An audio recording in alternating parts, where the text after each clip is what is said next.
Maror, les herbes amères.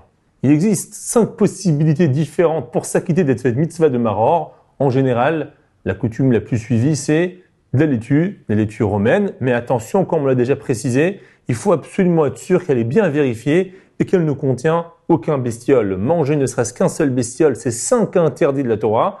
Alors que la mitzvah de manger du Maror le soir de Pessah, aujourd'hui, on n'a plus de Korban Pessah, elle est midérabanan. On prend un kazaït de Maror, 27 grammes. En général, dans une grande feuille, on a largement ces 27 grammes. On le trempe dans le charoset. On ne le laisse pas longtemps dans le charoset et on enlève le charoset pour garder au maximum l'amertume autant que possible de ce Maror. Avant de le manger, on fait la bracha de alachilat Maror, boé periadama. On l'a déjà fait lors du karpas. On le mange cette fois-ci, n'étant pas accoudé. On rappelle l'amertume, on en rappelle l'asservissement en Égypte. Il n'y a strictement aucun lien avec tout ce qui est liberté. Tout comme pour la matzah, le Maror également, il y a cette notion de le consommer rapidement, berdé achilat pras. Et de nouveau, le mieux c'est en 2 minutes. Si c'est un peu plus compliqué, en général 4 minutes. Si quelqu'un a des difficultés, 9 minutes. Et on ne s'interrompt pas tant qu'on n'a pas fini de manger le Maror.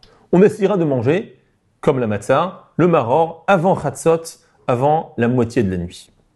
Une fois qu'on a terminé Maror, Korer, qu'est-ce qu'on fait lors de Korer?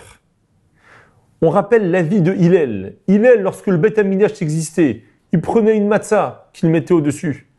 Il mettait dans son sandwich un morceau de Korban Pessah et du Maror, et il fermait le sandwich par une matzah en dessous. Il avait un kazaït de matzah en dessus et au-dessous, et à l'intérieur, un kazaït de Korban Pessah et un kazaït de Maror. De cette façon-là, il s'est acquitté des 3 mitzvot en même temps.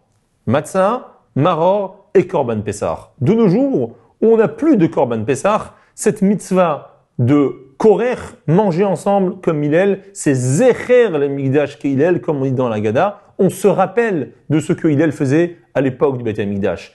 Est-ce que le Maror de Korer, on le trempe dans le charoset? Chez les Séfaradim, on le trempe dans le charoset. Et cette fois-ci, c'est pas la peine de secouer le charoset. Chez les Ashkenazim, il existe différentes coutumes.